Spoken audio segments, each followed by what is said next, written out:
1956 నుంచి మనకి 22 ప్రభుత్వాలు మారిన తర్వాత 23వ ప్రభుత్వంలో ముఖ్యమంత్రిగా శ్రీయుతులు జగన్మోహన్ రెడ్డి గారు పనిచేశారు. ఈ 23 అనేది ఎందుకు ప్రస్తావిస్తున్నానంటే, క్రితంలో ఒక చిత్రం ఏదైతే వచ్చింది కొన్ని సంవత్సరాల క్రితం, మనకి హింసించే 23వ రాజు పులికేసి అని, దాని విధంగా ఏ విధంగా వస్తుందంటే ఇక పోస్టర్ ఈ విధంగా ఒకటి చిత్రీకరించి వస్తుంది. అప్పట్లోనే చెప్పారు 23వ రాజు పులికేసి అంటే విచిత్రమైన చేష్టాలతో విచిత్రమైన తీరుతో నిలబడుకునే వ్యక్తి ఎవరైనా ఉంటే 23వ రాజు పులికేసి అని. మన ఆంధ్ర రాష్ట్రంలో కరెక్ట్గా సరిపోయే విధంగా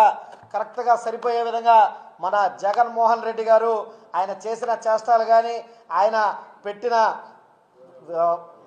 సందర్భాలు కానీ, ఆయన చేసిన అభివృద్ధి కానీ విచిత్రంగా ఈరోజు వరకు జనాలు నవ్వుకునే పరిస్థితిలో ఉన్నారు.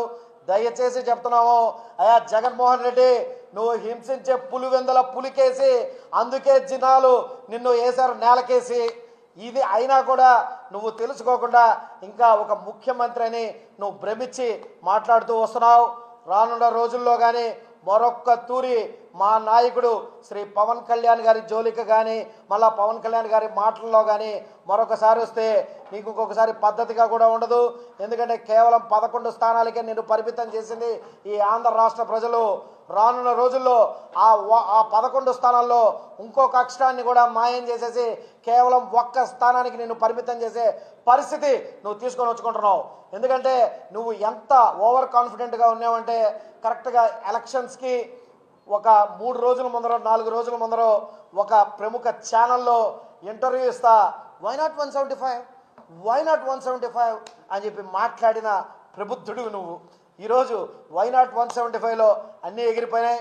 పట్టుమని 10 సీట్లు గెలుచుకునేదానికి సోపాలు పడి ఈరోజు ముక్కి మూలిగి నీ ఉనికి చాటుకున్నానని నువ్వు ఆలోచించావు.